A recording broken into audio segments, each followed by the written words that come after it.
समाधानन्दस्य ज्ञानाञ्जनशलाकया चक्षुरुन्मीलितं येन तस्मै श्रीगुरवे नमः। श्रीचैतन्यमनोभीष्टं स्थापितं येन भूतले स्वयं रूपः कदा मह्यं ददाति स्वपदान्तिकं। वन्देऽहं श्रीगुरोः श्रीयुतपदकमलं श्रीगुरून् वैष्णवांश्च श्रीरूपं साग्रजातं सहगणरघुनाथान्वितं तं सजीवं साद्वैतं सावधूतं परिजनासहितं कृष्णचैतन्यदेवं श्रीराधाकृष्णपादान् सहगणललिता श्रीविशाखान्वितांश्च नमावों विष्णुपादाय कृष्णपृष्ठाय भूतले श्रीमते भक्तिवेदान्तस्वामिन्निति नामिने। नमस्ते सारस्वते देवे गौरवाणी प्रचारिणे निर्विशेषा शून्यवादी पाश्चात्यदेशतारिणे। वाञ्छाकल्पतरुभ्यश्च कृपा सिन्धुभ्य एव च पतितानां पावनेभ्यो वैष्णवेभ्यो नमो नमः। जय श्री कृष्ण चैतन्य प्रभु नित्यानंद श्री अद्वैत गदाधर श्रीवासादि गौरभक्तवृंद। हरे कृष्णा कृष्ण कृष्ण हरे हरे, हरे राम राम राम हरे हरे। हरे कृष्णा।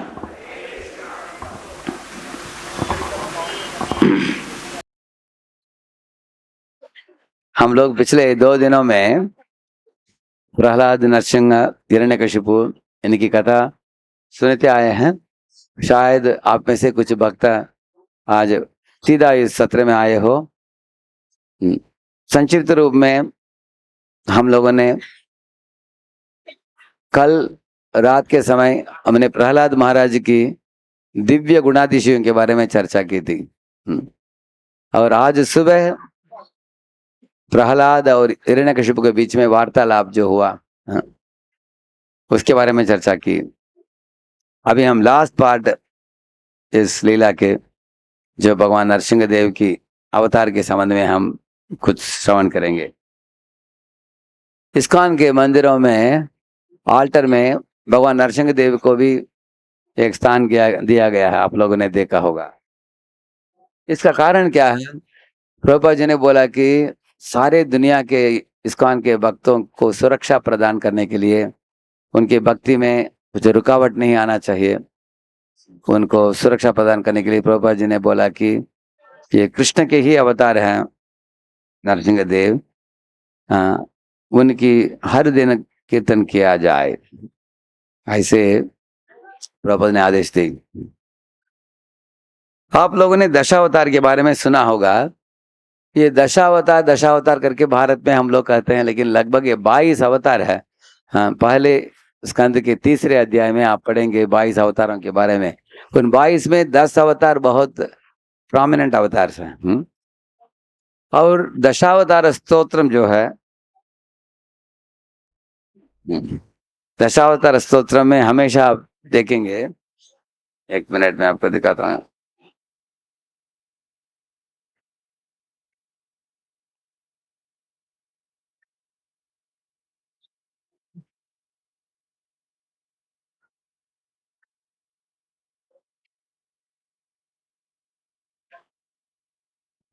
ये दशावतार स्तोत्र में आप देखेंगे, देखें। प्रलय पयोधि जले धृतवानसि वेदम् विहितवहित्र चरित्रमखेदम् केशवधृता मीन शरीरा जय जगदीश हरे, जय जगदीश हरे, जय जगदीश हरे। तो एक समय एक सत्यव्रत नाम का राजा तो सारे दुनिया को शासन कर रहा था। उसने देखा एक ऐसी छोटी मछली जो सुनहरा मछली था, उसका रंग था सुनहरा। तो इतना ही नहीं था, वो मछली बोलने वाला भी मछली था।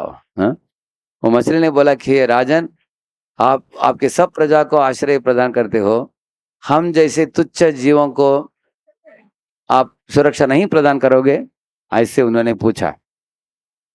तो राजा के हृदय में अनुकंपा उदय हुई। उन्होंने बोला कि हे मछली, बताओ, तुमको जो चाहिए बताओ, मैं कर दूंगा। वो बोला कि ये छोटा तालाब है, इधर से मुझे उठाकर आप एक बहुत बड़े तालाब में डाल दो। तो राजा ने आयोजन किया उसके लिए। उधर भी इतना ही बड़ा हो गया वो। उसके बाद उसने विनती किया, मुझे एक झील में डाल दो। तो बहुत बड़े झील में डाल दिया उसको। तो झील जितना आकार का था उतना ही आकार का हो गया वो। और उसके बाद उसने विनती किया, मुझे एक समुद्र में डाल दीजिए। तो उसको उठाकर समुद्र में डाल दिया। तब राजा ने देखा कि इतना विशाल रूप हुआ उस मछली का। राजा को थोड़ा शंका हुआ मन में, ये तो साधारण मछली नहीं दिख रहा है, आप कौन हो, ऐसे पूछा। अब मछली ने मुस्कुराया, बोला कि राजन, मैं परम भगवान परम सत्य कृष्ण हूँ, और इस तरह का मैं एक मछली का रूप धारण करके आया हूँ अभी आप सबको सुरक्षा प्रदान करने के लिए। ऐसे भगवान ने अपने असली रूप के बारे में बताया। तो पद्म पुराण में भगवान बताते हैं, मद भक्त विनोदार्थम करोमि विविधा क्रिया। बताते हैं कि मेरे भक्तों को आनंद देने के लिए मैं इस तरह विविध रूप धारण करता हूँ। लेकिन मैं हूँ केशव, लेकिन रूप धारण करता हूँ मीन का, नरसिंह देव का, वराह रूप का, अलग अलग रूप धारण करता हूँ। लेकिन मेरा असली रूप क्या है? कृष्ण है। केशव कौन है मालूम है आपको? केशव, केशव का मतलब है जिनका केश, घुंघराले बाल बहुत खूबसूरत दिखता है। केशव का ये भी मतलब है जिन्होंने केशी को दमन किया। केशी नाम का एक असुर को पराजित किया उन्होंने। इसे केशव। इधर देखिए लास्ट लाइन में, केशव धृता मेना शरीरा, ऐसे बताते हैं। इसी तरह केशव धृता कूर्म शरीरा, जय जगदीश हरे। वापस केशव बताया गया इधर। केशव का ही रूप है, लेकिन वो कूर्म बनकर आते हैं। किधर? मंदार पर्वत के नीचे। जब दुग्ध सागर में ये किया गया, समुद्र मंथन किया गया, असुर एक ओर और देवता एक ओर, वासुकी को रस्सी बनाकर समुद्र मंथन हुआ। उस समय पहाड़ ऐसे ऐसे हिलने लगा, इसलिए भगवान नीचे कूर्म बने, जैसे आप पिक्चर में आप देख रहे हैं। जब कूर्म बने, उनके पीठ के ऊपर रख कर रगड़ रहे थे। Cut cut cut cut cut कुट कुट कुट कुट कुट cut cut cut cut cut कुट कुट कुट, ऐसे दोनों ओर। परम पूज्य राधा गोविंद महाराज बता रहे थे उनके प्रवचन में, देखो भगवान को जब रगड़ते हैं उनके पीठ के ऊपर, उनको बहुत अच्छा लगता है, क्योंकि ये कूर्मा अवतार ने सोचा कि मेरे पीठ में थोड़ा खुजली हो रहा था और ये लोग रगड़ कर उसको ठीक कर दिया। अच्छा लगता है हमको। ऐसे श्वास लिया उसने, उधर से समुद्र की लहरें चालू हुई, आज तक रुके नहीं हुआ। लहरें चलते रहते हैं ऐसे। भगवान ने पहली बार लंबा श्वास लिया ऐसे। तो महाराज बता रहे थे कि अगर कोई बोलेगा कि मैं भगवान हूँ, उसके पीछे एक बहुत बड़ा पहाड़ रखो और रगड़ो, तभी देखा जाएगा भगवान है कि नहीं। ऐसे बता रहे थे। तो भगवान कृष्ण ही, केशव ही कूर्म बनकर आते हैं। इस तरह है, केशव धृता सुकर रूपा, जय जगदीश हरे। एक बार जब हिरण्याक्ष धरती से बहुत सोना चांदी लूट कर धरती को इम्बैलेंस में डाल दिया, तब वो गर्भोदक समुद्र में गिरा हो। उस समय भगवान को सब लोगों ने प्रार्थना की, हे भगवान आप आकर धरती को बचाइए। उस समय अचानक ब्रह्मा के नाक से कुछ निकला। हमारे नाक से कुछ निकलता है तो सीधा डस्टबिन में जाता है वो, और हम लोग हाथ भी धोते हैं। लेकिन ब्रह्मा के नाक से निकला हुआ चीज, सबको आश्चर्य हुआ कि क्या है वो। ये अंगूठा का साइज का था वो। उसके बाद इतना बड़ा बना, उसके बाद एक सुअर का साइज का बना, उसके बाद हाथी का साइज का बना, उसके बाद बड़ा पहाड़ के साइज का बन गया वो। ऐसे नीचे जाकर ऊपर उड़ने लगा वो। सब लोगों ने आश्चर्यचकित होकर देखा कि कौन है ये। देवता लोग भी पूछ रहे थे क्या असुर है क्या ये। ब्रह्मा भी समझ नहीं पाए, चतुष कुमार समझ नहीं पाए। सब ऋषि मुनिया आश्चर्यचकित होकर देख रहे थे। सब लोगों ने देखा कि ये शुक्र रूप का आंखें कमल के पंखुड़ियां जैसे दिख रहे थे। उन्होंने बोला कि कमल नयन सिर्फ एक व्यक्ति के पास है, कौन? भगवान हरि। तब भगवान ने अपने शरीर के रोम में जो पानी था उसको ऐसे किया उन्होंने, तब वो पानी गिर पड़ा ऋषि मुनियों के ऊपर, देवताओं के ऊपर, इतना सुगंध निकला, वो तो गुलाब जल जैसे सुगंध निकला उससे। सब लोग तुरंत भगवान का गुणगान चालू कर दिया। सहस्रशीर्षा पुरुषः सहस्राक्ष सहस्रपात् स भूमिं विश्वतो वृत्वा अत्यदिष्टदशाङ्गुलं पुरुष ये वेदगुं सर्वं यद्भूतं यच्च भव्यम् उदाम्बृतत्पश्येषानः यदन्नेनातिरोहति ईशावानस्य महिमा, ऐसे पुरुष सूक्त चालू कर दिया वो लोगों ने, क्योंकि तुरंत समझ गए कि परम भगवान केशव ही आए हैं किसके रूप में, शुक्र रूप में। ऐसे तो भगवान कहीं से भी अवतरित हो सकते हैं, ये ब्रह्मा के नाक से आते हैं, नरसिंह देव ये खम्भ से निकलते हैं। भगवान सबके माता पिता हैं, उनके लिए कोई माता पिता की जरूरत नहीं है, हाँ? कहीं से भी निकल सकते हैं। इस तरह दशावतार स्तोत्र में हम पढ़ते हैं, लेकिन ये सब अवतारों का स्रोत भगवान श्री कृष्ण है, जिनका नाम है केशव। तो जयदेव गोस्वामी दशावतार स्तोत्र में इस तरह भगवान केशव का नाम लेते हैं। एक महत्वपूर्ण चीज हमें जानना होगा इन दशावतारों के बारे में। एक दिन एक व्यक्ति सड़क में चलते चलते एक घर के बाजू में चल रहा था। वो घर के अंदर से कुछ लोग, कुछ बच्चे लोग खेल रहे थे और कुछ बातचीत कर रहे थे। एक बच्चा बोला मैं हाथी खाऊंगा, बोला है। दूसरा बोला कि मैं शेर खाऊंगा। तीसरा बोला मैं बाघ खाऊंगा। उसको बड़ा आश्चर्य हुआ, ये बच्चे क्या राक्षस के बच्चे हैं क्या, है? शेर खाएंगे, हाथी खाएंगे, बाघ खाएंगे बोल रहे हैं। तो ऐसे खिड़की के ऊपर से देखा अंदर कौन है, तो बच्चे बातचीत कर रहे थे वो बिस्किट के बारे में, है? शेर का बिस्किट, हाथी का बिस्किट, बाघ का बिस्किट। आप लोगों ने देखा बिस्किट ऐसे, लेकिन वो सबके सब बिस्किट किसमें बनाया था, एक ही आटा से बनाया था। इसी तरह इधर दशावतार जो हैं, सबके सब अवतार सच्चिदानंद स्वरूप से बनाए गए हैं, हाँ? तो ये समझना चाहिए हमको, इनका शरीर हमारे जैसे पंचमहाभूतों से नहीं बनाया हुआ है, इनका दिव्य शरीर है इन लोगों का सबके, क्योंकि कृष्ण के ही अवतार हैं। जब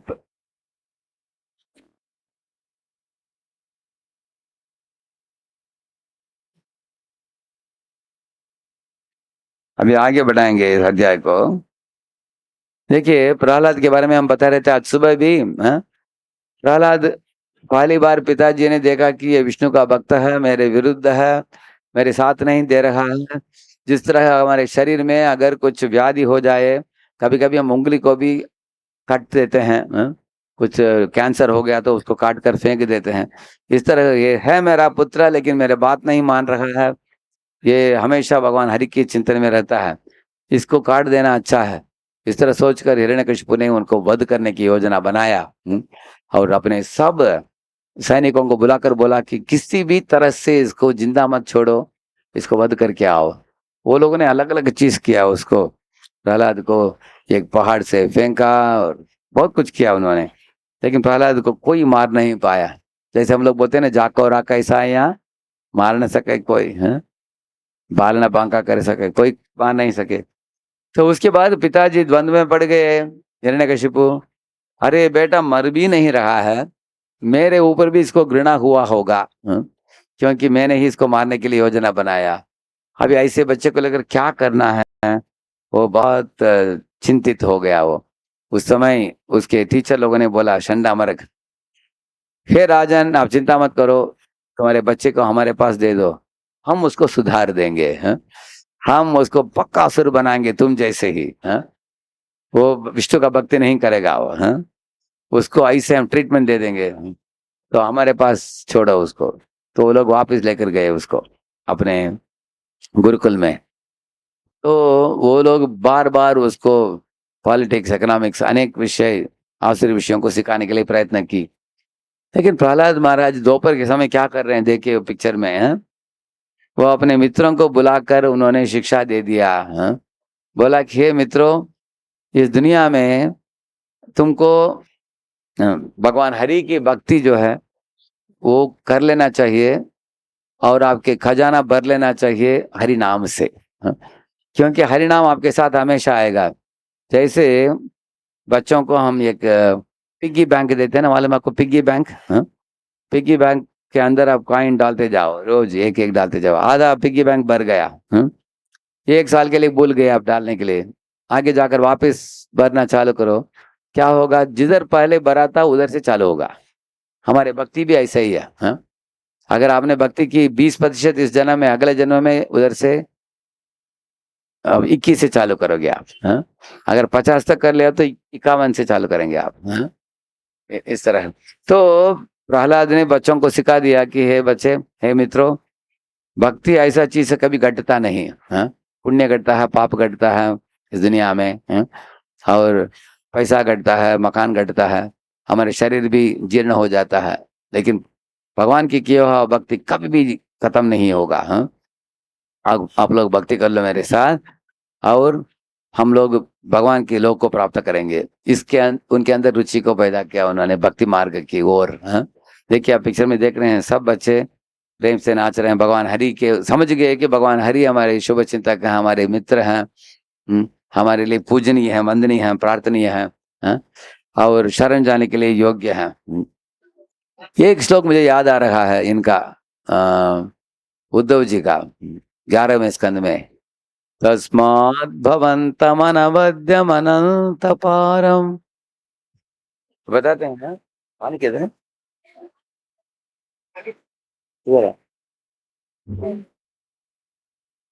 सर्वज्ञमीश्वरम, सर्वज्ञमीश्वरमकुंठ विकुंठ दिष्ण्यम, निर्विण्ण धीरा मुहे वृजनाभितप्तो, नारायणम नरसकम शरणम प्रपद्ये।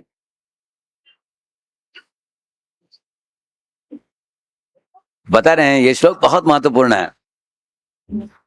देखिए, बताने कि भगवान आप इतने शुद्ध हो, सूर्य जैसे। सूर्य एक स्थान को, मलमूत्र को साफ भी कर देता है, खुद भी दूषित नहीं होता है सूर्य। हाँ, इस तरह आप हम लोगों के चित्त को शुद्ध भी करते हो नाम के द्वारा, लेकिन आप हमेशा शुद्ध अवस्था में रहते हो आप। इतना ही नहीं, आप निर्दोष हो। पूतना जैसे राक्षसी को भी आपने सद्गति प्रदान किया आपने। उसके अंदर भी उसके शरीर को मिटाकर उसके आत्मा को आपने दात्री बना लिया अपने धाम में। ऐसे तो इस तरह वो उनके गुणगान करता है। अनवद्यम अनंत पारम बता रहा है, उसका मतलब क्या है? इस दुनिया में हर एक का कुछ सीमा होता है। अब यमराज जो होता है सिर्फ वो पापी आत्माओं को दंड दे सकता है, पुण्यात्माओं को वो छू नहीं सकता है यमराज। हाँ? लेकिन आप जो हो कृष्ण, आप कहीं भी जा सकते हो। हाँ? आपने एक बार, आपके गुरु माता ने बोला, आपके गुरु और गुरु माता ने बोला कि हमारे मृत बच्चे को लेकर आओ। हाँ? आप यमलोक में सीधा पहुंच गए कृष्ण बलराम। हाँ? जाकर शंख बजाया, उधर यमराज आ पहुंचा।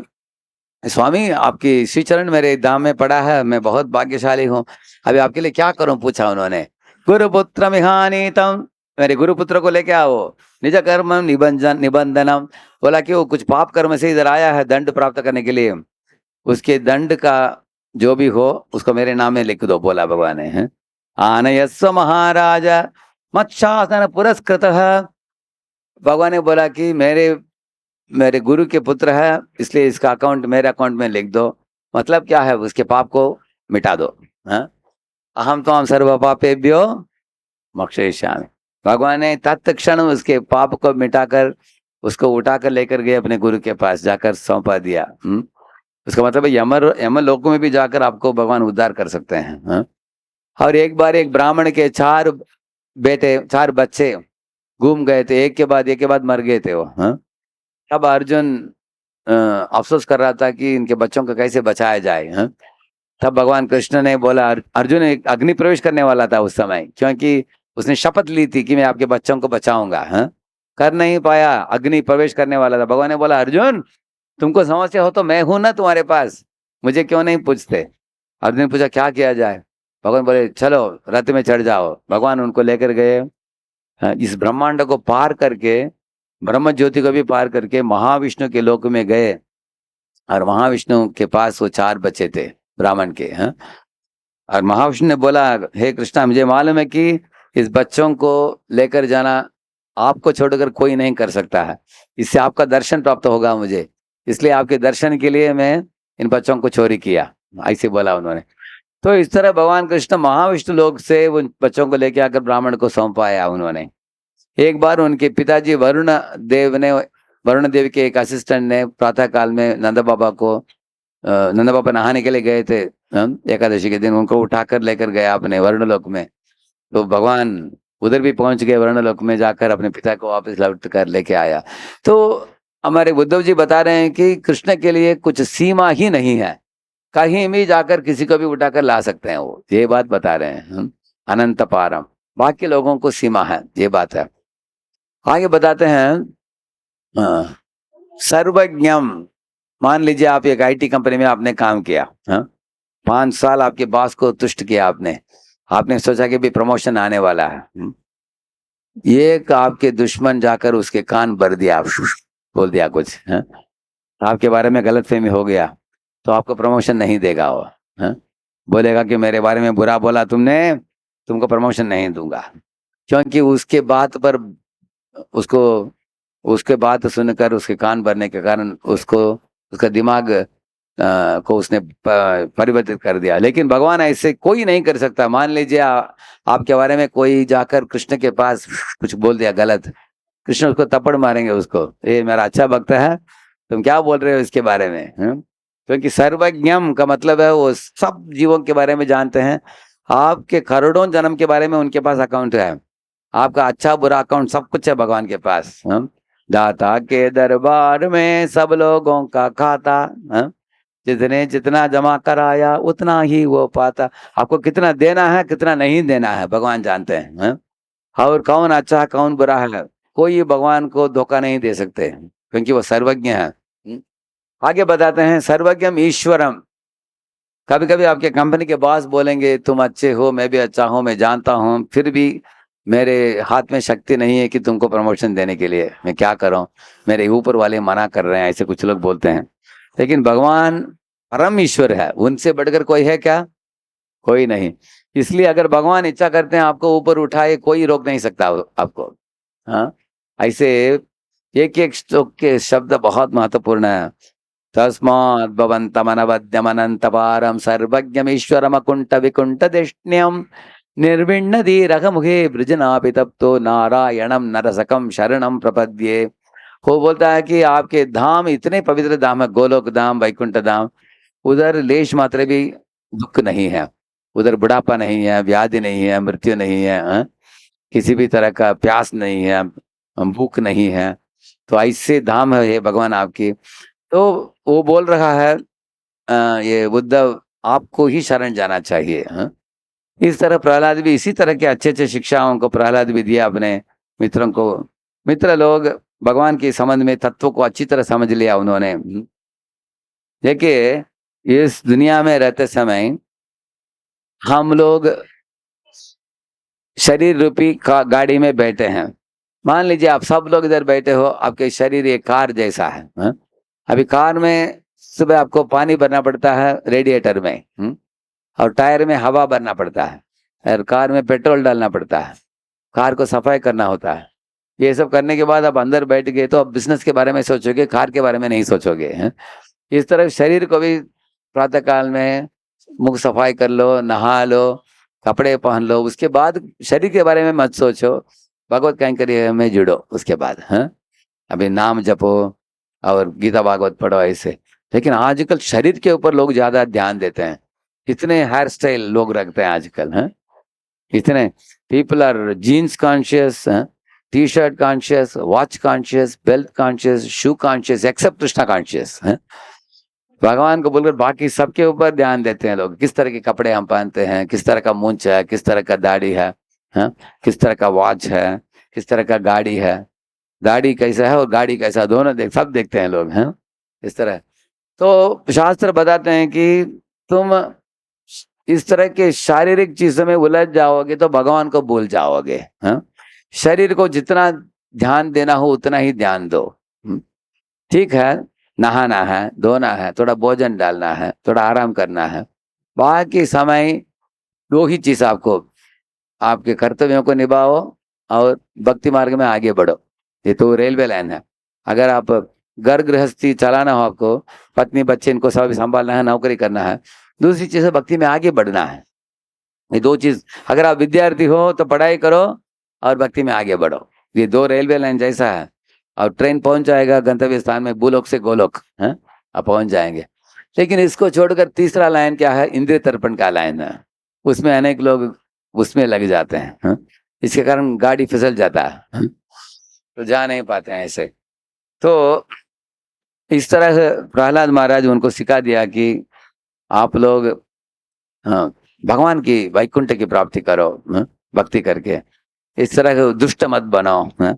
हमारे टीचर लोग इधर गुरुकुल में जो सिखा रहे हैं, षंडा हमारे असुर पुत्र हैं, वो आपको सिखा रहे हैं कि शत्रु और मित्र इत्यादि में फर्क देखो, और अलग अलग चीजें सिखा रहे हैं, गलत चीजें।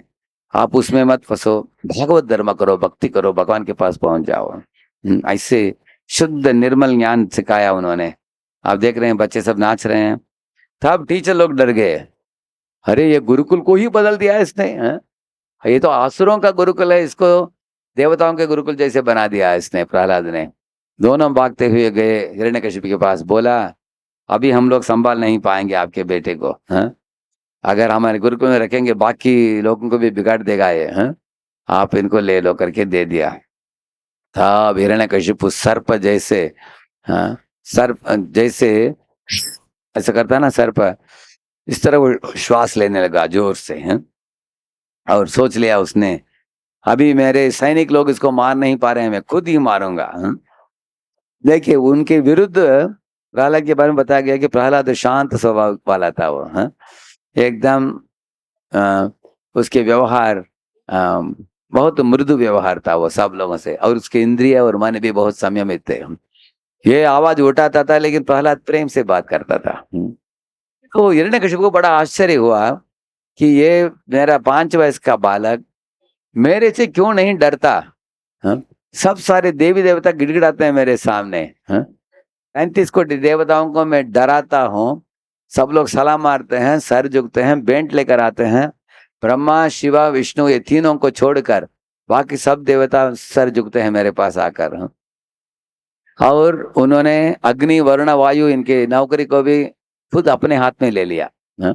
वो लोगों ने पूछा अग्नि वरुण वायु ने, अगर हम काम करेंगे नहीं करेंगे तो दुनिया कैसे चलेगा? वो बोला हम चलाएंगे, मैं चलाऊंगा, आप लोग रेजिग्नेशन तो निकल जाओ, हाँ? सब कंट्रोल अपने हाथ में रखा उसने। तो प्रहलाद को पूछा कि तुमको, हाँ,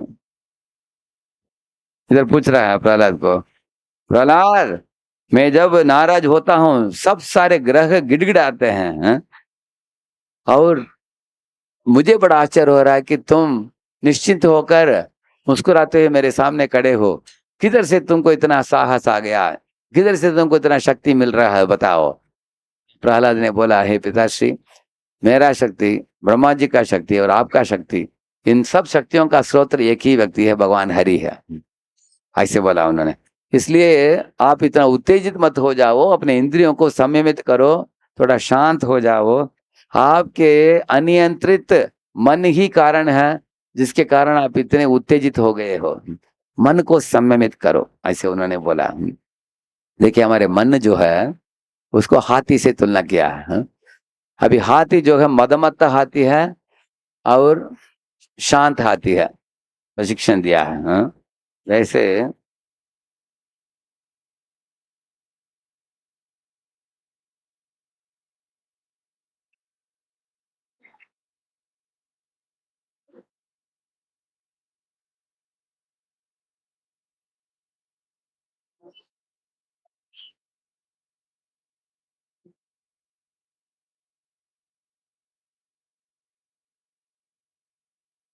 एक स्लाइड दिखाऊंगा आपको, आप देखेंगे तो आपको पता चल जाएगा।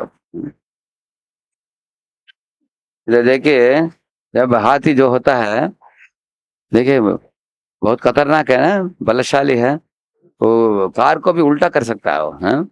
लोगों को मार सकता है इसे। लेकिन उसी हाथी को अगर ट्रेनिंग दिया जाए, देखिए वो हाथी का ही ड्राइंग करता है वो, हाँ? पेंटिंग करता है वो, ऐसा आशीर्वाद देता है, हाँ? तो हमारे मन भी ऐसे हाथी जैसा ही है, बहुत बलशाली है। या तो बड़ा नुकसान भी कर सकता है, बड़ा लाभ भी दे सकता है वो, हाँ। नहीं तो आप तुलना कर सकते हैं हमारे मन को एक बाढ़ से, हाँ? बाढ़ से काम होता है, नहीं तो बांध से काम होता है। बताइए, आप लोग जानते हैं बांध? बांध, हाँ, बांध मीन्स बांध अच्छा है, बाढ़ अच्छा है? हाँ, बांध, हाँ। अगर बांध में पानी स्टोर करके रखा है, धीरे धीरे आप आपकी खेती में इस्तेमाल कर सकते हो, हाँ। तो प्रहलाद का मन कैसा था? बांध जैसा था। लेकिन हिरण्यकशिपु का मन कैसा था? बाढ़ जैसा। अभी बाढ़ क्या करता है? सर्वनाश करता है, हाँ? वो जानवरों को मारता है, जनता को मारता है, घरों को तोड़ता है, ऐसे करता है। तो प्रहलाद ने विनती किया, पिताश्री आप इतने पागल मत बन जाओ, आपके मन को संयमित करो, शांत हो जाए, इतना स्ट्रेस मत लो, है ऐसे प्रहलाद बोला। तो इसको सुनकर हिरण्यकशिपु और नाराज हुआ। प्रहलाद, तुम मुझे उपदेश दे रहे हो क्या? हाँ? लगता है कि तुम बड़े हो गए, तुम्हारे पिताजी को तुम, हाँ, खुद उपदेश दे रहे हो। अभी आज तक मैंने सैनिकों को भेजा तुमको मारने के लिए, अभी मैं खुद ही एक हाथ में तलवार लेकर तुम्हारे गर्दन, तुम्हारे शरीर से अलग कर दूंगा। ऐसे बोलकर हाथ में एक तलवार लेकर तेजी से भागते हुए आया हिरण्यकशिपु, हाँ? जरा सोचिए, अगर हम होते उस स्थान में, हम घर के पीछे के दरवाजे से भाग जाते थे, है ना? हाँ, कोई भी हो, कम से कम हम रोते थे, करेक्ट है ना? लेकिन ये देख रहा था कि रो भी नहीं रहा है, हाँ? ये हाथ में दूसरा तलवार भी नहीं उठा रहा है, ये भाग भी नहीं रहा है, हाँ? ये डर भी नहीं रहा है, किसी को शिकायत भी नहीं कर रहा है, ऐसे खड़ा है साहस के साथ, है प्रहलाद। तब उसने पूछा कि प्रहलाद, इतना साहस तुम में कैसे आया, है? हाँ? तो तुम हमेशा विष्णु विष्णु करके बोलते आए हो, आज मैं तुमको पूछता हूँ, किधर तुम्हारा विष्णु, हाँ? अगर इधर हो तो तुमको बचाए हो, हाँ? बचा सके, मैं जब तुमको मारूंगा तब देखा जाएगा, बताओ किधर है तुम्हारा विष्णु। तब प्रहलाद ने बोला, भगवान हरि का एक नाम है, हाँ? सर्वात्मा, सर्वात्मा मतलब हर जीव के साथ उनके हृदय में भगवान भी विराजमान है, अंतर्यामी के रूप में, हाँ? हर अणु अणु में भी भगवान बसे हुए हैं, एक श्लोक बताते हैं ना भागवत में, तस्मात् भारत सर्वात्मा भगवान ईश्वरो हरिः श्रोतव्य कीर्तितव्यश्च स्मर्तव्यश्चेच्छता भयम्।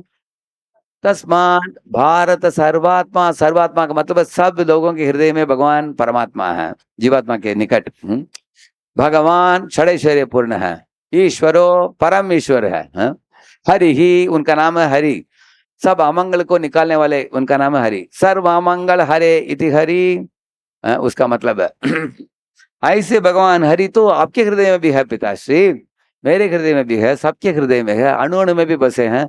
आप पूछ रहे हो कि भगवान हरि किधर है, मैं आपको पूछता हूँ भगवान हरि किधर नहीं है, बताइए आप, हैं? ऐसे बोला उन्होंने। आप बोल रहे हो मुझे भगवान हरि को दिखाओ, मैं किधर दिखाऊं, वो तो सब जगह भगवान हरि अणु अणु में बैठे हैं। सर्वत पाणिपादम तत्सर्वतोक्षि शिरोमुखम सर्वत श्रुतिमन लोके सर्वमावृत्य तिष्ठति।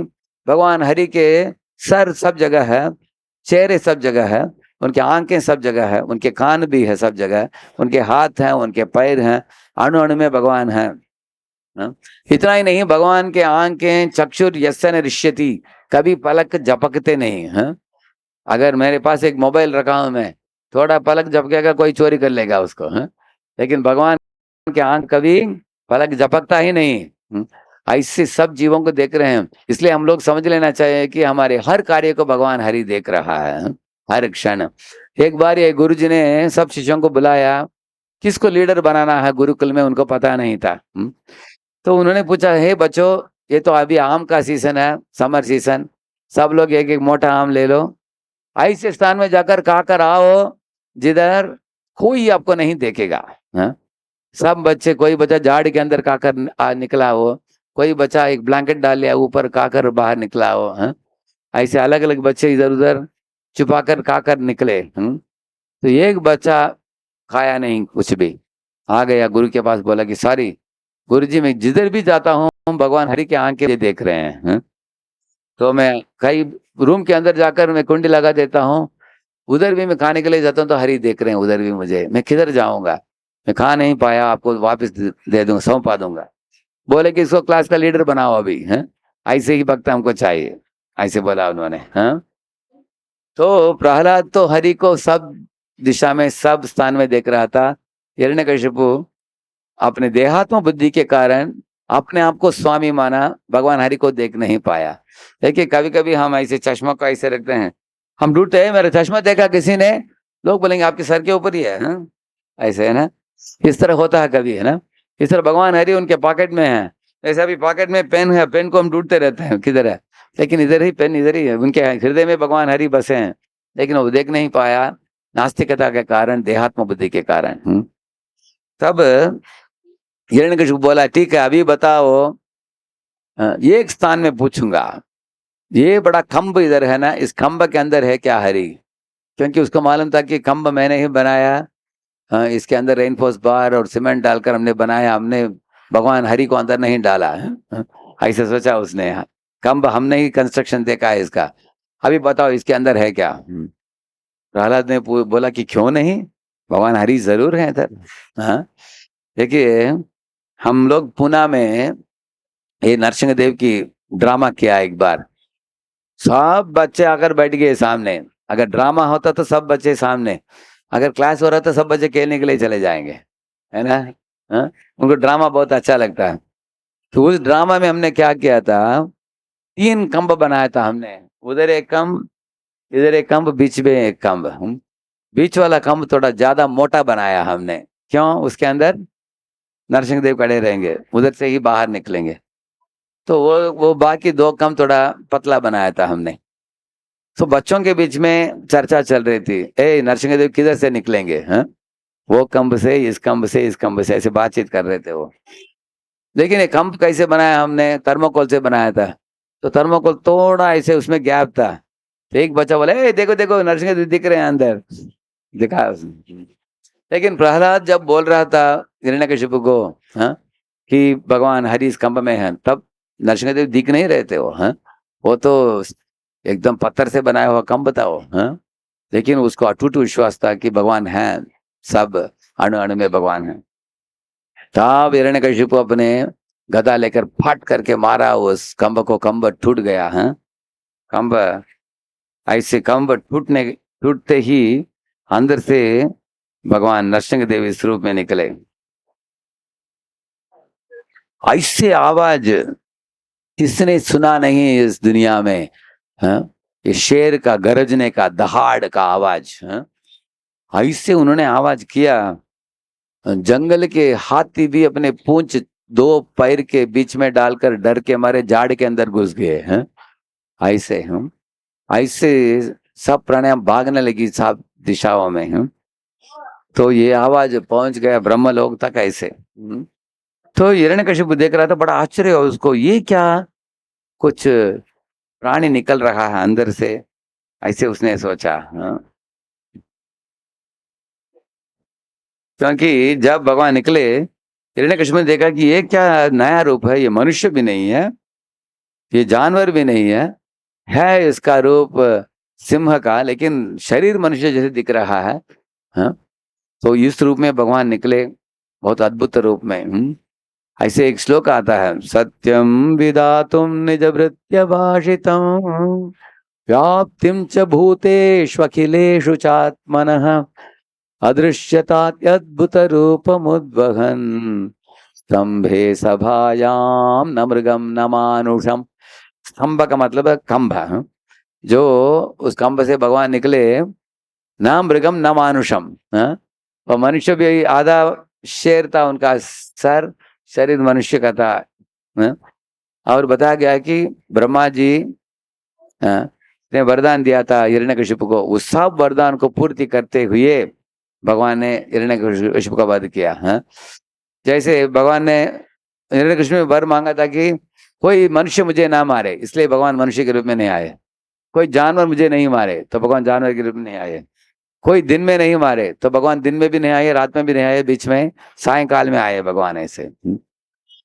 तब इस रूप को देखकर हिरण्यकशिपु लड़ाई करने लगा भगवान के साथ मूर्खता से। मैं कभी कभी सोचता हूँ इसके बारे में जब भगवान वामन देव, कितने लोग वामन देव जानते हैं? वामन देव, करेक्ट ना? हाँ। अभी वामन देव क्यों आए मालूम है आपको? क्योंकि देवताओं की संपत्ति को असुर लोगों ने हड़प लिया था।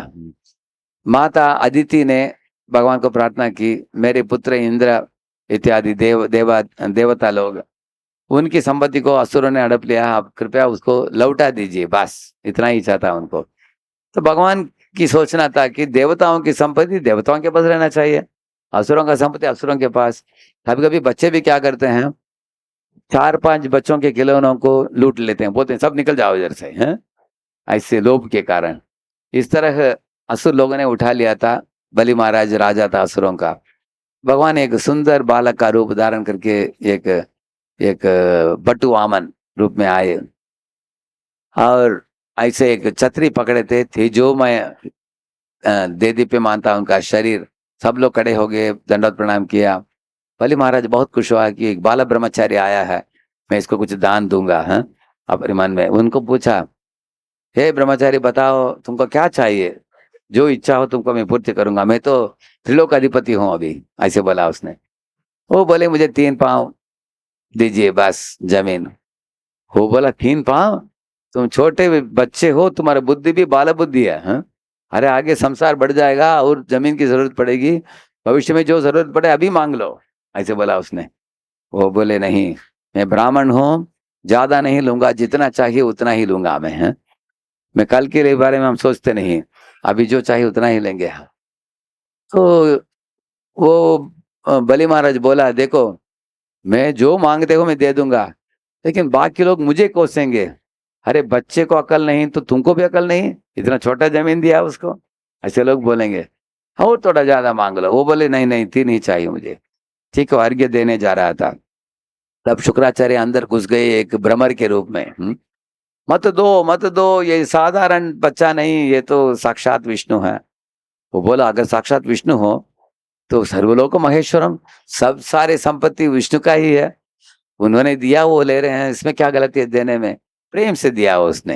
हाँ, देखिए मान लीजिए अगर आपके बड़ा प्रसाद प्लेट है आपके सामने, उसमें गुलाब जामुन रखा है, उसमें पुलाव कड़ी रसमलाई पूरन पोली अनेक चीज है। हाँ? तो आप खाने के लिए प्रार्थना बोल रहे हो, सब लोग क्या करते हैं, सब आइटम खा लेते हैं, लास्ट में गुलाब जामुन खाएंगे। हाँ? कभी कभी लोग मुंह भी नहीं धोते हैं क्योंकि उनको मिठास और चाहिए कुछ समय के लिए। हाँ? लेकिन वो या हाथ ऊपर से आता है और आपके गुलाब जामुन को उठाता है। हाँ? आप छोड़ेंगे आप? हाँ? लेकिन आप ऐसे देखते हो कौन उठा रहा है, तो आपके गुरु महाराज उठा रहे हैं। हाँ? बोलते हैं कि गुलाब जामुन कैसे बना है मैं देखना चाहता हूँ, क्या मैं ले सकता हूँ क्या? कितने लोग दे देंगे आप? करेक्ट है ना? आप बोलेंगे गुरु महाराज क्यों गुलाब जामुन, पूरा प्लेट ही ले लीजिए आप। हाँ? ऐसे दे देंगे ना आप? इस तरह प्रेम से बलि महाराज ने वामन देव को दिया। हाँ? बोला कि आपको 3 पाँव हो, तीनों लोग चाहिए तो आप ले लो, आप ही सबके स्वामी हो, मैं शरण जाता हूँ। मेरे दादाजी जो प्रहलाद महाराज, मैं उनके अनुगत्य में, उनके पथ में चलकर मैं भी आपका शरण जाऊंगा, क्योंकि वो महान पुरुष थे, महान भक्त थे, जगत प्रसिद्ध थे और आपके शुद्ध भक्त थे। मैं उनके पद को पकड़कर चलूंगा, तो मैं भी सब दे देता हूँ आपको, ऐसे प्रेम से दिया। तो भगवान बिक गए उनके प्रेम से। भगवान ने बोला बलि, मैं तुम्हारा एक परीक्षा लिया, तुम जीत गए, मुझे जीत लिया आपने, मैं आपके द्वारपालक बनूंगा बिल स्वर्ग में। हाँ, ऐसे भगवान बने। अगले जन्म में तुम इंद्र बनोगे, जो मैंने अभी तुमसे निकाल कर ले लिया और वापिस दे दूंगा तुमको। हाँ, ऐसे भगवान ने बोला। तो मैं सोच रहा था कि बलि शरण गया, लेकिन हिरण्यकशिपु शरण नहीं गया। हाँ, आप तुलना कर सकते हैं, दोनों असुर कुल में जन्मे थे दोनों। हाँ, देखिए हम सबके पास चांस है, लेकिन मृत्यु के पहले भगवान की शरण जाने के लिए। एक इस्कॉन के भक्त है, प्रभुपाद के शिष्य हैं, हेनरी फोर्ड के जो बेटे हैं, उनका नाम क्या है? अम्बरीश प्रभु। हाँ, अम्बरीश प्रभु हैं, प्रभुपाद के शिष्य बने वो। उनके घर में हमारे एक इस्कॉन भक्त गए थे। तो घर में भी धोती कुर्ता पहनते हैं, भगवान की पूजा आराधना करते हैं। हमारे भक्त ने पूछा कि प्रभु जी आप तो हेनरी फोर्ड के बेटे हैं, करोड़पति हैं आप, कैसे इतने नम्र हैं आप, और इतना 500 करोड़ उन्होंने मायापुर के TOVP के लिए दिया है। हाँ? इतना पैसा दिया आपने। तो उन्होंने क्या बोला मालूम है, इस जन्म में भगवान ने मेरे पास इतने पैसा दिया है, लेकिन मेरा मृत्यु तक मैं इसको पकड़ सकता हूँ। मृत्यु हो गया, ये पैसा मेरा नहीं रहेगा। उसके बाद मैं अगले शरीर में चले जाऊंगा। इसलिए अभी मेरे हाथ में जो है वो देना चाहे तो भगवान को दे सकता हूँ, इसलिए मैं दे रहा हूँ, ऐसे बोला उन्होंने। बलि ने भी ऐसे ही सोचा, जो भी है मेरे पास भगवान मांग रहे हैं मैं दे दूंगा। तो इस तरह बलि शरण गया, लेकिन हिरण्यकशिपु शरण नहीं गया। हिरण्यकशिपु देखिए लड़ रहा है भगवान के साथ। भगवान के साथ कोई लड़ सकता है क्या? ये किसके समान है? ये एक मात एक आग के अंदर प्रवेश करके रोस्ट हो जाता है वो। इस तरह मूर्खता से भगवान के साथ युद्ध कर रहा है वो।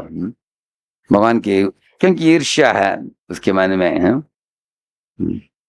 तो भगवान ऐसे अद्भुत रूप में खंभ से निकले। हिरण्यकशिपु भी दंग रह गया उसको देखकर, है ना।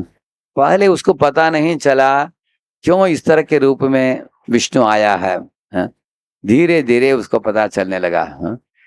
वो सोचा कि मुझे उठा रहा है, ये महल के अंदर भी नहीं, महल के बाहर भी नहीं, दिन में भी नहीं, रात में ही नहीं, आयुध भी इस्तेमाल नहीं कर रहा है। उसके नख एकदम तीक्ष्ण है, उसको लेकर मुझे मारने जा रहा है। कब समझ गया कि ये साक्षात विष्णु ही है, क्योंकि सब शर्तों को पूर्ति करते हुए ये मारने के लिए आए हैं। उस समय भी वो जोर से चिल्ला सकता था, हे भगवान हरि मुझे छोड़ दो, मैं शरण जाता हूँ। अगर वो एक बार बोल दिया तो भगवान उसको मारेंगे क्या? नहीं मारेंगे। सकृदपि प्रपन्नोऽयं तवास्मि इति याचते, अभयम सर्वदा तस्मै ददामि एतत् व्रतं मम। ऐसे श्लोक आता है रामायण में, विभीषण की शरणागति में आता है। भगवान बोलते हैं मेरे श्री चरण में अगर कोई असुर भी क्यों न हो झुकता है, शरण लेता, मैं उसको मारता नहीं हूँ, मेरे भक्त बना लेता हूँ उसको। लेकिन हिरण्यकशिपु, हाँ देखिए नरसिंह कैसे दिख रहे हैं, उनके नक बहुत तीक्ष्ण नक था उनका। वो समझ में नहीं आया हिरण्यकशिपु को क्या इस तरह के रूप में आया है।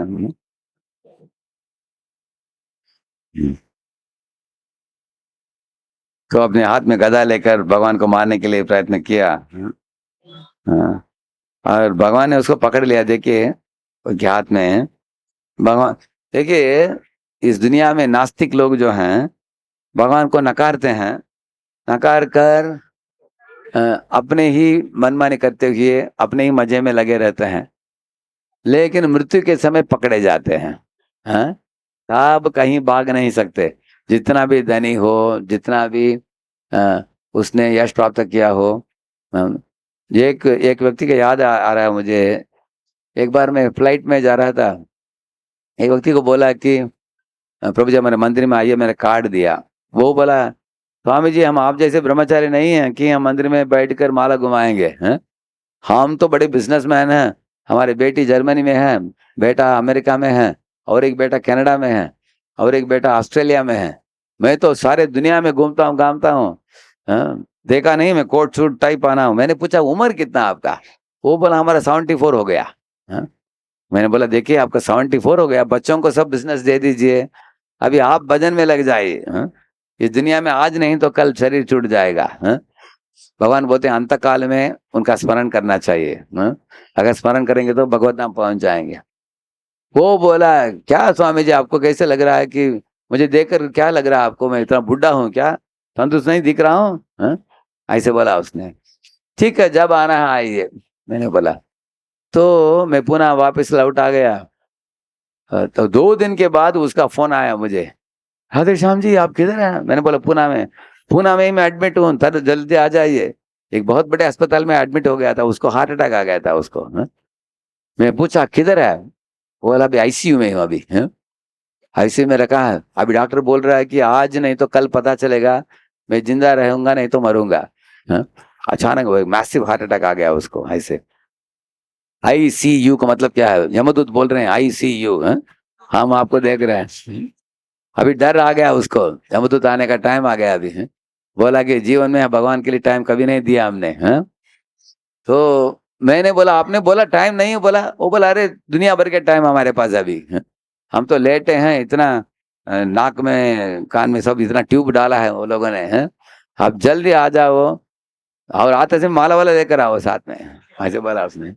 अभी हम सब करेंगे जो करना करें। देखिए जब मृत्यु निकट आता है इंसान को अकल आता है कम से कम, हाँ? लेकिन हिरण्यकशिपु उस समय भी शरण नहीं गया, वो लड़ रहा था फिर भी, तो भगवान ने पकड़ लिया उनको, हाँ? इस तरह प्रभुपाद जी बताते हैं भगवान के भक्तों के लिए भगवान शुरुआत से है, नास्तिकों के लिए भगवान मृत्यु के समय मृत्यु के रूप में दर्शन देते हैं। आपने देखा ये जो बिल्ली होता है ना, उसके मुख को देखकर चूहा डरता है। चूहा सोचता है कि ये बिल्ली मुझे पकड़ेगा, मारेगा, खा लेगा मुझे। लेकिन उसी बिल्ली के मुंह को बिल्ली का बच्चा देखता है, वो खुश हो जाता है, मेरी माँ आई है, मुझे इधर से उठाकर उधर लेकर जाएगी मुझे, हैं? ऐसी बिल्ली उसको उठाकर लेके जाती है। तो यही फर्क है भक्तों में और अभक्तों में। तो भगवान ने उनको तुरंत मारा नहीं। जिस तरह गरुड़ सर्प के साथ खेलता है, इस तरह भगवान ने कुछ समय के लिए खेला उनके साथ, क्योंकि भगवान वीर रस का भी अनुभव करना चाहते हैं। करेक्ट है ना? जय विजय को भगवान ने बोला कि आप लोग धरती में जाओ, मैं आपके साथ लड़ाई करके वीर रस का अनुभव करूंगा, इसलिए भगवान ने उनको कुछ समय छोड़ा ऐसे। हम्म। और इतना भगवान जोर से हंस रहे थे, तो सारे दुनिया धरती गिड़गिड़ रहा था ऐसे। ऐसे बताया है। इस तरह उसके बाद भगवान ने उसको उठाकर अपने गोद में रखकर, हाँ, उसके पेट को फाड़ दिया और उसके क्या बोलते हैं, उसका हथौड़ी को अपने गले में हार जैसे पहन लिया। उसके बाद सब असुर, अनेक असुर आने लगे, हिरण्यकशिपु के सैनिक लोग, सबको भगवान अपने नख से ही खत्म कर दिया उनको, हाँ? नरसिंहदेव भगवान की, हाँ? सब लोग एक श्लोक बोलिए। उग्रम वीरम महाविष्णुम ज्वलंतम सर्वतोमुखम नृसिंहम भीषणं भद्रं मृत्योर्मृत्योर्नमाम्यहम् श्री नरसिंह जय नरसिंह जय जय नरसिंह प्रह्लादेश जय पद्मा मुख पद्मा भृंग तव कर कमल वरे न कमद्भुत श्रृंगम लालिता हिरण्यकशिपु तनु भृंगम केशवधृता नरहरि रूपा जय जगदीश हरे जय जगदीश हरे जय जगदीश हरे। Everybody together.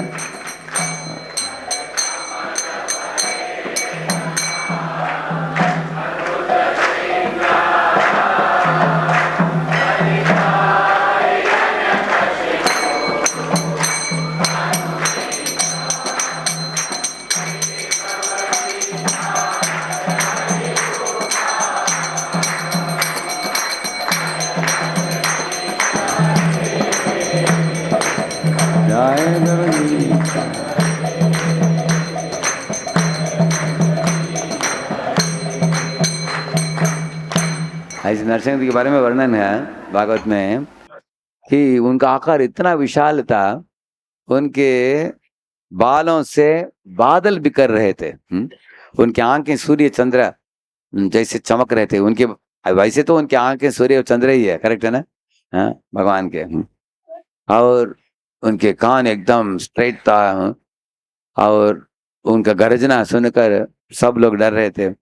उस समय ब्रह्मा, शिव, इंद्र आदि देव सब लोग इकट्ठित हुए। सब लोग डर रहे थे कि भगवान अभी भी गरज रहे हैं, शांत नहीं हुए हैं।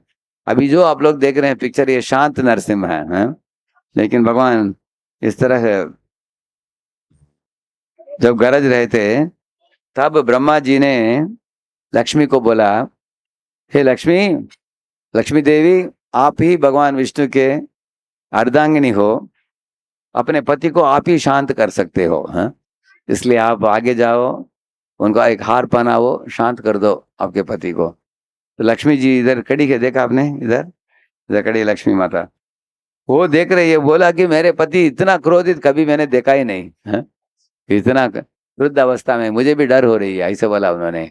साक्षात श्री प्रेषिता देवे दृष्ट्वा तम महद अद्भुतम अदृष्ट अश्रुत पूर्वत्वात् न उपेयाय शंकिता, ऐसा बताया भागवत में, हाँ? वो भी शंका के आंखों से देख रही थी, मैं जाऊं कि नहीं जाऊं, हाँ? ऐसे बोली कि मैं नहीं जा पाऊंगी। ऐसे क्यों ऐसे किया लक्ष्मी ने? क्योंकि ये पूरे सीन का हीरो कौन है मालूम है आपको? कौन? प्रहलाद। और हीरो को चांस मिलना चाहिए ना, अगर लक्ष्मी जाकर हार पहना दिया तो प्रहलाद पीछे रहेगा, हाँ? तो उसको सामने करने की इच्छा थी माँ को, तो माता पिता हमेशा बच्चे को सामने करते हैं ना, उसको सेंटर में रखते हैं। इस तरह है, लक्ष्मी जी ने जानबूझकर गई नहीं वो सामने, हैं? तब ब्रह्मा जी ने बोला, प्रहलाद तुम्हारे कारण भगवान अवतरित हुए हैं इधर इस दुनिया में नरसिंह देव के रूप में, इसलिए तुम आगे कदम बढ़ाओ, हाँ, तुम जाकर बाहर पहनाओ और भगवान को शांत करो, ऐसे बोला उन्होंने। अभी प्रहलाद चढ़ रहा है सीढ़ी में, देखा ना आपने? और वो हाथ अंजलि मुद्रा में जोड़कर भगवान की ओर जा रहा है। तब प्रहलाद के मन में एक शंका हुई, ब्रह्मादय सुरगणा मुनयोत सिद्धाः सत्वैकतानमतयो वचसां प्रवाहै नारादितुं पुरुगुणैरधुनापि पिप्रुः किं तोष्टुमर्हति समे हरिरुग्र जाते। हे ब्रह्मा जी, मेरा जन्म हुआ उग्र जाति में, असुरों के कुल में। आप लोग देवता हैं, संस्कृत में बड़े पांडित्य पाया है, रसचंद अलंकार से अलंकारों को जोड़कर आप कीर्तन कर सकते हो, आप अच्छे अच्छे श्लोक बोल सकते हो, आप लोग सत्वगुण प्रधान हो, और मेरे जैसे असुर रजोगुणी तमोगुणी प्रधान है। मेरे जैसे एक पतित अधम जीव कैसे भगवान को शांत कर सकता है, हाँ? तो मेरे अंदर योग्यता नहीं है, ऐसे बोला उन्होंने। फिर भी आप जैसे महान देवता के आदेश है, मैं उसको टुकरा भी नहीं सकता, इसलिए आपके आदेश को लेकर मैं, आपने जो बोला वो करूंगा, ऐसे बोलकर तस्मादहम विगत विक्लब, ऐसे बताते हैं कि मेरे इस नम्रता को छोड़कर मैं सामने जाता हूँ आपके आदेश को लेकर। ऐसे जाकर जब भगवान को हार पहनाता है, उसके बाद नरसिंह देव ऐसे हो जाते हैं, मुस्कुराने वाले नरसिंह देव, हाँ? क्योंकि उनके श्री चरणों में जाकर पड़ा प्रहलाद। मान लीजिए आपके चरणों में कोई शिशु आकर अपने सर रखता है, तो एकदम कोमल शिशु है, 5 वर्ष का बालक है, तो उसको देखकर आप कितने, आपके हृदय पिघलेगा। इसी तरह ये एक श्लोक में बताया गया है भागवत में, जब प्रहलाद आकर उनके पाँव में गिर पड़ा, स्वपाद मूलम पतितम तम अर्बकम, अर्बक मतलब है बच्चा है, विलोक्य देव कृपया परिप्लुतः, अपने आंखों से जब नरसिंह देव ने देखा उस बच्चे को, 5 वर्ष के बालक को, उनके हृदय प्रेम से उमड़ पड़ा, हाँ?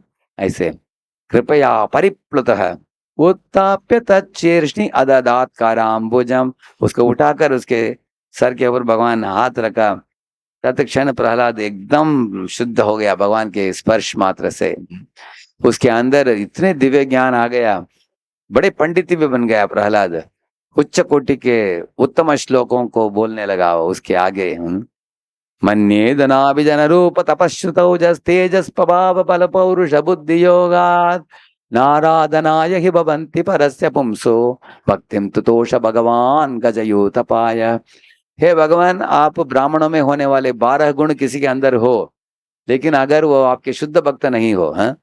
आप उनसे प्रभावित नहीं है, लेकिन एक साधारण हाथी, गजेंद्र जैसे हाथी के पुकार से आप आ गए वैकुंठ से, हाँ? इस तरह प्रहलाद अनेक श्लोक बोला। वो बोला कि एक ब्राह्मण हो लेकिन वो विष्णु भक्त नहीं हो, लेकिन एक चंडाल हो तो विष्णु भक्त हो, वो चंडाल उस ब्राह्मण से भी श्रेष्ठ है, ऐसे एक श्लोक भी बोलते हैं वो। अनेक अच्छे अच्छे श्लोक हैं प्रहलाद के प्रार्थनाओं में, 9वें अध्याय में आता है, 7वें स्कंद के, हाँ? अब वो पढ़ेंगे, अनेक चीज हम सीखेंगे।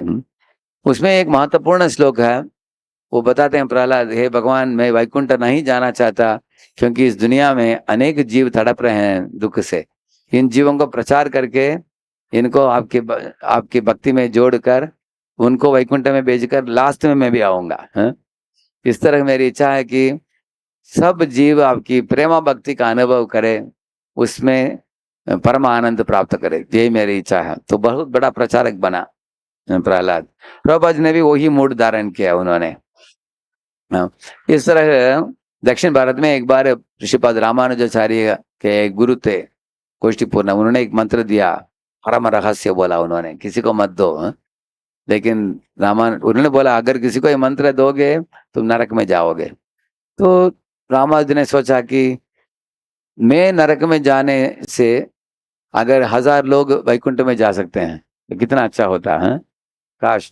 तो वो एक गोपुरम के ऊपर चढ़कर उस गांव के सब लोगों को इकट्ठित करके मंत्र दे दिया उनको। हजारों लोगों ने मंत्र ले लिया। इसके बाद गुरु ने उनको बुलाया, नाराज हुए। जब रामानुजन ने अपने मन की बात बताया, गुरु जी मैं नरक जाने के लिए तैयार हूँ, इतने हजारों लोग वैकुंठ जाते हुए देखकर मैं बहुत खुश हुआ। तब गुरुजी बोले, उनको गले लगाया गुरुजी ने, बोला कि रामानुज तुम्हारे हृदय में कितना बड़ा अनुकंपा है ये पतित जीवों के लिए। इसी तरह प्रहलाद का भी वही मूड है, प्रभुपाद जी का भी वही मूड है। प्रभुपाद जी अपने वृद्धावस्था में 70 साल के बाद वो अमेरिका जाकर 2 हार्ट अटैक भी हुई उनको। उधर 1 साल के लिए उनको कुछ विजय नहीं प्राप्त हुआ, कोई प्रवचन सुनने के लिए आ नहीं रहे थे। तो एक दिन प्रभुपाद जी 1 साल के बाद क्या किया, अपने स्टोर फ्रंट छोड़कर पार्क में जाकर बैठ गए। बोला कि अगर मेरे पास कोई नहीं आ रहे तो मैं उनके पास पहुंच जाऊंगा। करेक्ट है ना।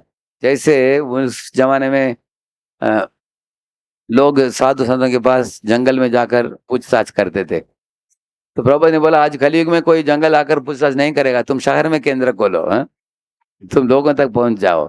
जैसे अगर कोई किसी को बुखार है तो डॉक्टर के पास जाता है, अगर बहुत ज्यादा बुखार है तो डॉक्टर उसके घर में आ जाते हैं। करेक्ट है ना। इस तरह प्रभुपाद ने बोला। तो प्रभुपाद जी भी अपने वृद्धावस्था में बहुत तपस्या की, किताब छापने के लिए और संस्था को खड़ा करने के लिए, प्रचार करके रथ यात्रा इत्यादि उत्सव मनाने के लिए भारत में भी अनेक केंद्र खोला उन्होंने। तो इस तरह प्रहलाद के मूड को पकड़कर प्रभुपाद जी प्रचार काम में लगे। इस तरह सुंदर सुंदर प्रार्थनाएं प्रहलाद का आप सुनेंगे इस 9वें अध्याय में। और प्रहलाद एक शुद्ध भक्त है, केवल भक्त है, एकांत भक्त है, उसके मन में लेश मात्र भी कल्मश नहीं है। तो भगवान उससे बहुत प्रसन्न हुए। बाद में भगवान ने ब्रह्मा को बोला, इस प्रहलाद को तुम हिरण्यकशिपु के बाद अगले राजा बना दो। ऐसे तो ये सब प्रहलाद की प्रार्थनाएं आते हैं इसमें। प्रार्थनाएं हैं। तो समय की पाबंदी है, तो आप लोग इस आने वाले नरसिंह चतुर्दशी के लिए पढ़ने की इच्छा हो तो ये सेक्शन अच्छा है आपको। 9वें अध्याय प्रहलाद की प्रार्थनाएं है, और 6ठा अध्याय भी अच्छा है। 6ठा अध्याय प्रहलाद अपने मित्रों को शिक्षा देता है। और 6ठा अध्याय और 9वां अध्याय में प्रार्थनाएं करता है भगवान को, सुंदर सुंदर प्रार्थनाएं। हम भगवान की ओर प्रीति बढ़ेगा हमारे हृदय में इन श्लोकों को सुनने से प्रहलाद के। अभी मैं 1-2 प्रश्न लेना चाहता हूँ, क्योंकि कल और आज अनेक लोग आप लोग आए, आप लोग ने श्रवण की घंटों घंटे, इसलिए मैंने सोचा कि 1-2 प्रश्न हम जवाब दे। किसी को पूछना? हाँ, उनको माइक दीजिए।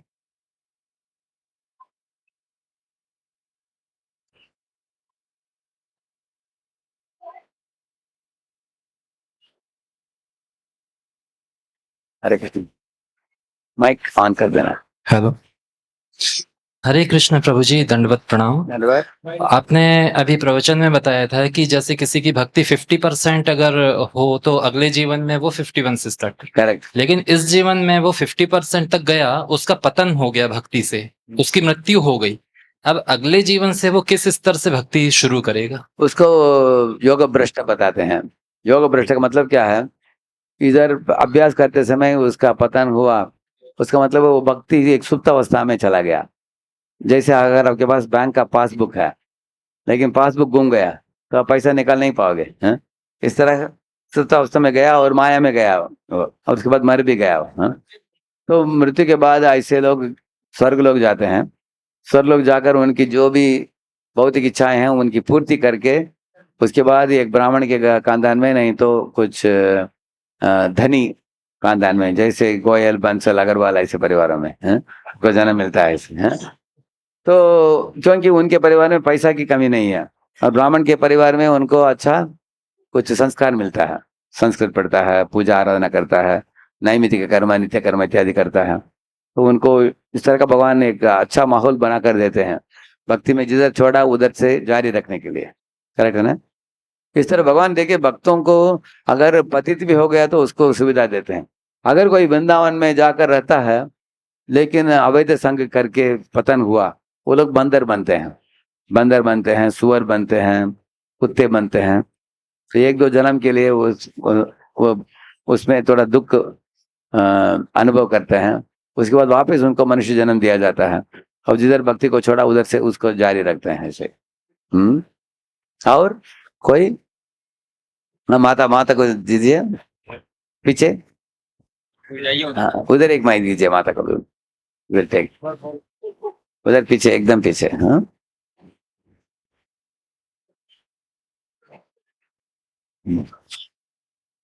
हरे कृष्णा, धन्यवाद, प्रणाम प्रभु जी, बहुत ही सुंदर क्लास। प्रभु जी मेरा क्वेश्चन है कि जैसे हम अच्छे से फिलॉसफी समझ चुके हैं कि अब प्रभुपाद क्या कहना चाहते हैं और हमें क्या करना है, और हम अपने फुल एफर्ट्स भी डालते हैं कई बार, लेकिन उसके बाद भी कुछ ऐसा होता है कि हम लोग उस लेवल पे नहीं कर पा रहे हैं, तो क्या उसके लिए हमारे पिछले कर्म भी हमारे सामने आ रहे हैं या हमारे एफर्ट्स में कोई कमी है?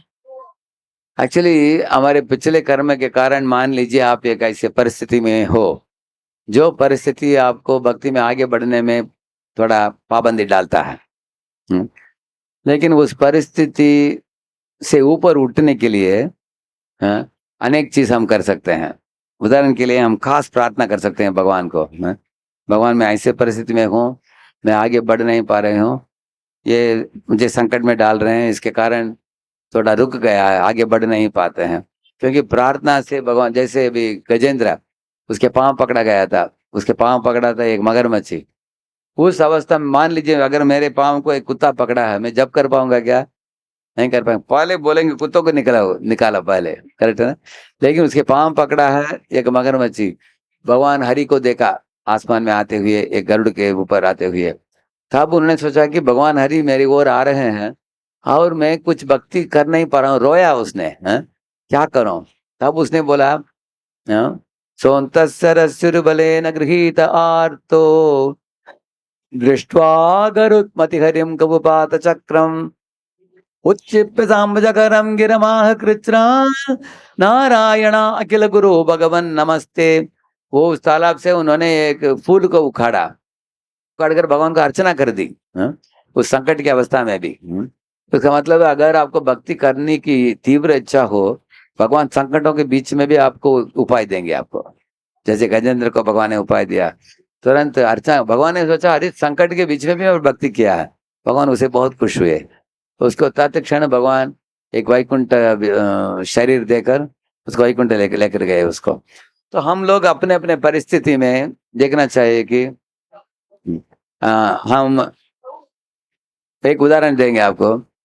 एक आप अगर एरोप्लेन में जा रहे हैं, मान लीजिए आप कलकत्ता से बैंगलोर जा रहे हैं, अभी कलकत्ता पॉइंट फिक्स है, बैंगलोर पॉइंट फिक्स है, एक तकदीर है आपका, लेकिन वो एरोप्लेन में रहते समय आप आपके पड़ोस में जो बैठा है उसके साथ बातचीत करके उसके साथ आप बिजनेस पार्टनरशिप कर सकते हैं बैंगलोर उतरने के बाद, और आपका बिजनेस एकदम बूम होकर बहुत कमा सकते हैं आप ऐसे। नहीं तो एरोप्लेन में बैठते समय एरोप्लेन को हाईजैक करने के लिए प्रयत्न करो तो बैंगलोर उतरने के बाद हमको कैदी बनाएंगे, करेक्ट है ना? तो इसका मतलब है तकदीर में जो लिखा है वो तकदीर के बीच में भी स्वतंत्रता है हमें। अभी नलक और मणिग्रीव को खूबसूरत शरीर मिला था और वो कुबेर के पुत्र थे और शिव जी के पड़ोस में थे वो लोग। शिव जी के पास संग नहीं किया वो लोगों ने, उनके पिताजी ने संग किया, कुबेर ने संग किया शिव जी की, ये लोगों ने संग नहीं किया। शिव जी का संग नहीं किया, सिर्फ बोल रहे थे कि हम रुद्र के अनुचर हैं, रुद्र से अनुचर हो, सुदृप्त हो, बहुत गर्वी भी थे वो, धनदात्मा जाओ, वो धनद के पुत्र थे, कुबेर के पुत्र थे, तो हम खूबसूरत भी थे। इसलिए एक दिन मंदाकिनी गंगा में जाकर देवियों को भी साथ में लेके जाकर जैसे नंगे होकर वो लोग शराब इत्यादि पी रहे थे। उसका मतलब है वो उनके पास धन दौलत होते हुए भी उसका दुष्प्रयोग किया उन्होंने। इसके विरुद्ध सुदामा गरीब से गरीब था वो, फिर भी उसके पत्नी ने बोला कि तुम खाली हाथ नहीं जाना चाहिए, भगवान के पास कुछ देना चाहिए। वो भी पूछा पत्नी को, मैं खाली हाथ कैसे जा सकता हूँ, हम गरीब हैं फिर भी कुछ लेके जाना चाहिए। कपड़ा फटा है, हड्डी दिख रहा है, अनेक दिन खाया नहीं है, फिर भी भगवान को देने की मूड में जा रहा है, लेने की मूड में नहीं। और जब वो जो पोहे दिया भगवान को, भगवान जब खाया तो उस समय अनेक ये जो नौकरानियां थी वो महल में, वो देख रही थी कि भगवान इसके पांव धो रहे हैं इसका और इसको भोजन खिला रहे हैं, इसके पांव संवादन कर रहे हैं पाद।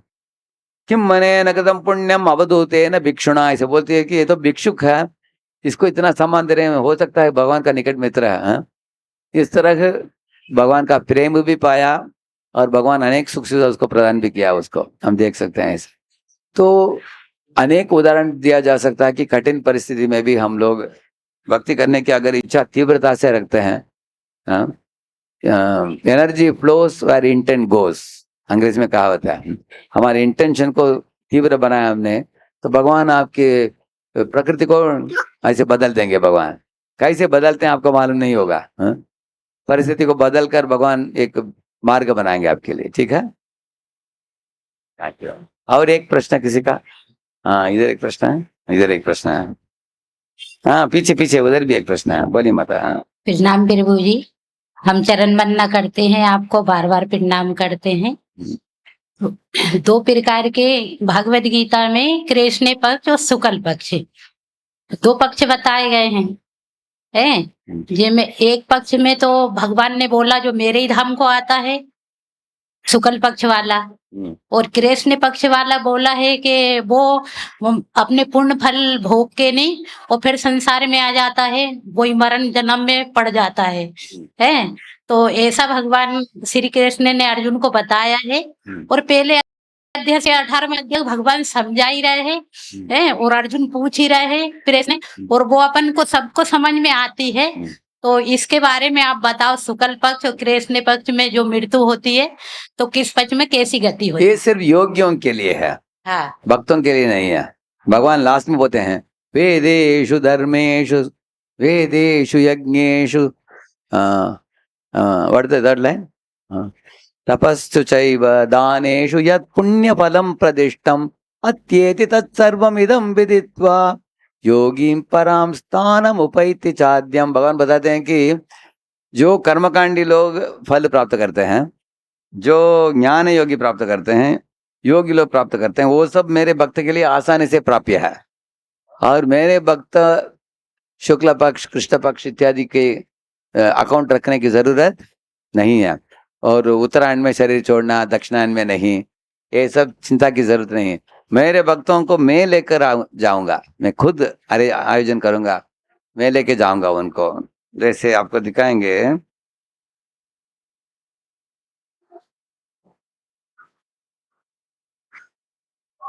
ये पुणे में ये घटना घटी, पुणे के एक घंटे दूर में है।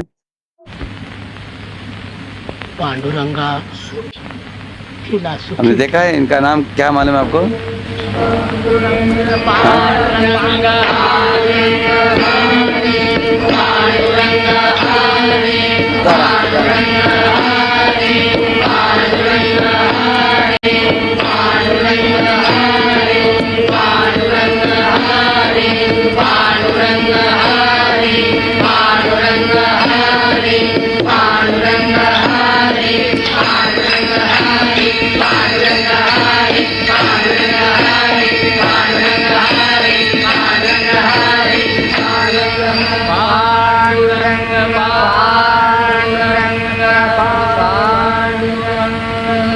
आता तुम्हा सर्वांनामाचं शेवटचं एकच सांगणं आहे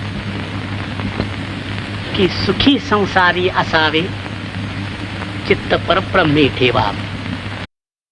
बोल रहे हैं कि आप लोग इस दुनिया में सुखी रहो, लेकिन आपके मन को परब्रह्म में, कृष्ण में रखो, भगवान में रखो।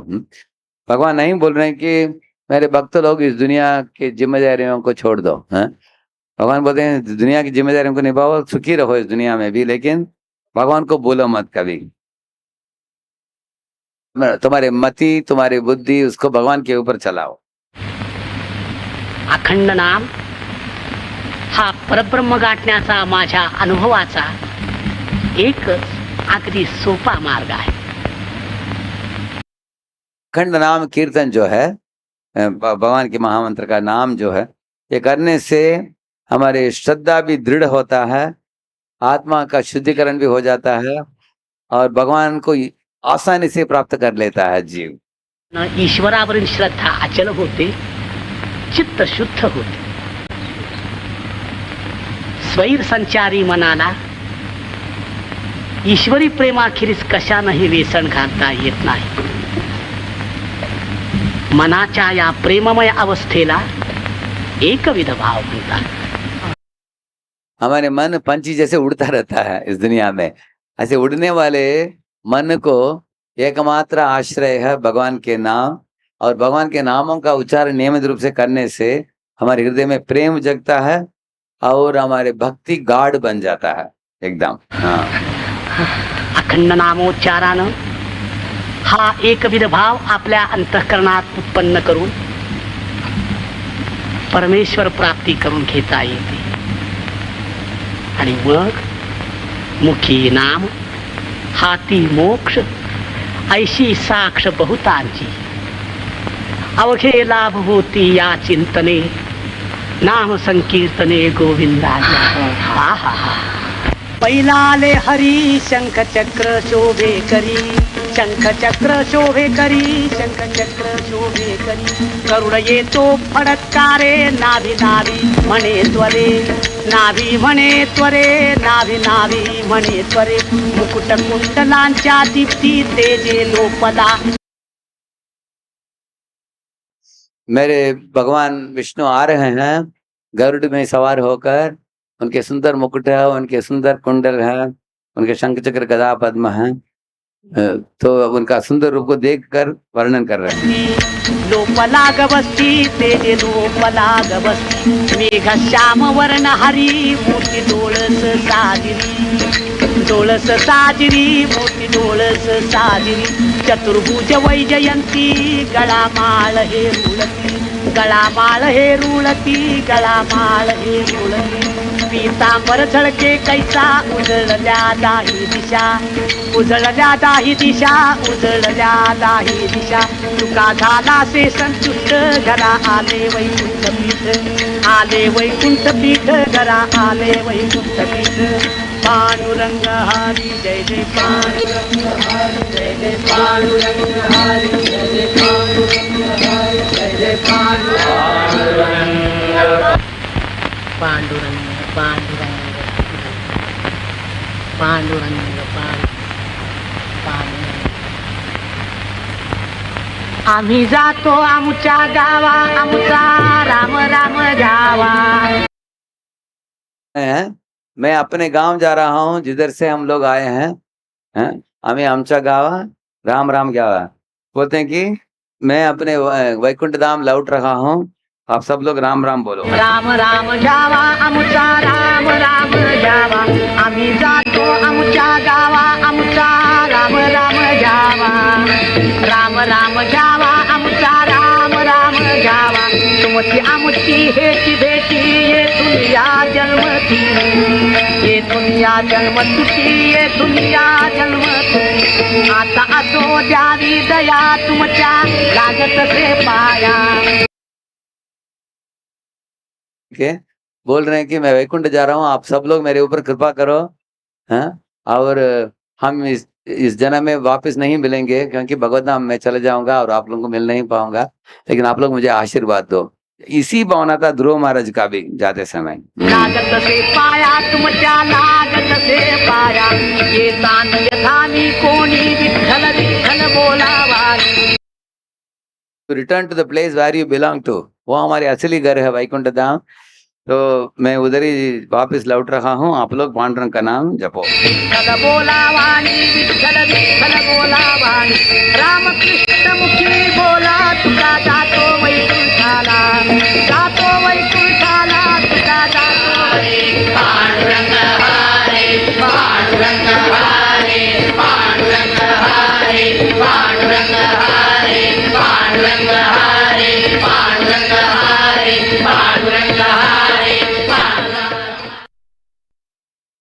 ये वैकुंठ गमन स्थान जो है पुणे से 1 घंटा दूर है। आप लोग अगर पुणे आएंगे तो आप लोग जरूर पुणे से, तो उसका नाम है देहू गांव है।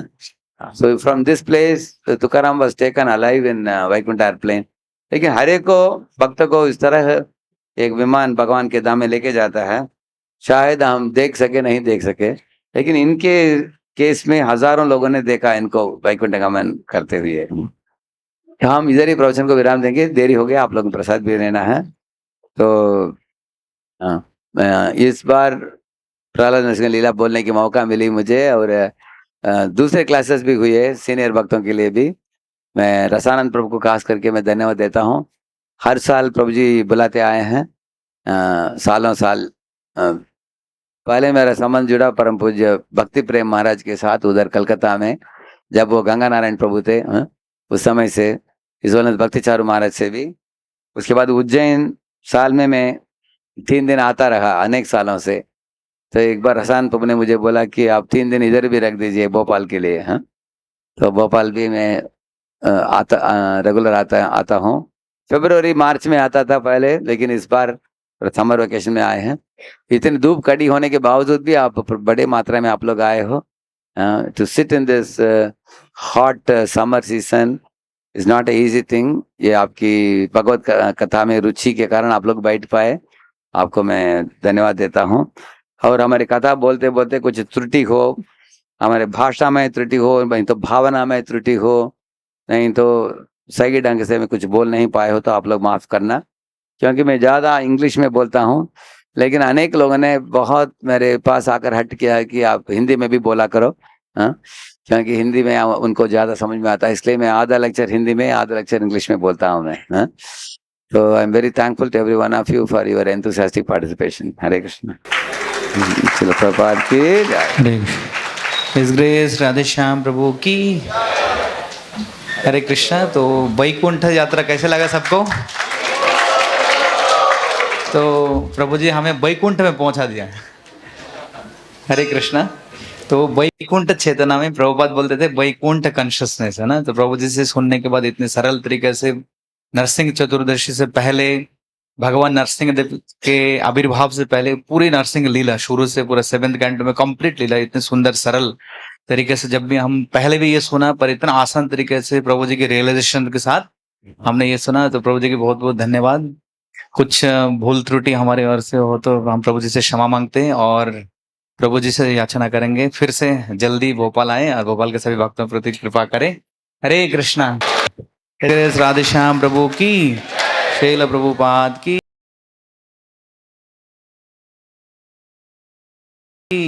और प्रनंदे।